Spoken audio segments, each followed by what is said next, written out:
Ça me met sur le cul. Les saveurs sont dingues. C'est vraiment une cuisine qui laisse pas indifférente. C'est l'une des plus vieilles cuisines du monde. Waouh, ça ressemble à rien qu'on connaisse déjà. C'est ce qu'on appelle une adresse lèche-doigt. C'est ça qu'on aime.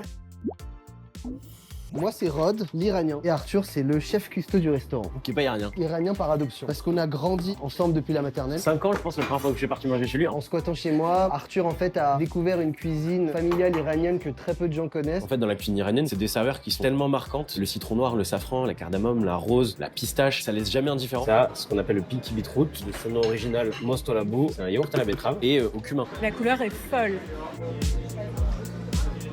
Je mange son bac feta estragon. Alors là, ces petits matzés sont délicieux. Tout est surprenant, ça annonce du lourd pour la suite. Les recettes, elles sont essentiellement tirées de la famille de Rod. Je pense qu'il y a quelque chose d'un petit peu Madeleine de Proust dans certains plats que je fais, puisque ça me rappelle des goûters de mercredi après-midi chez Rod. Donc, t'as préparé l'or noir. Un plat de poulet cuit dans une pâte de noix détendue avec du jus de grenade. Une autre recette que la grand-mère de Rod m'a apprise. Alors c'est un plat iranien qui s'appelle kholesh techaïbe, un agneau qui va cuire tout doucement dedans de la tomate, du citron noir. Ça permet d'avoir un effiloché incroyable.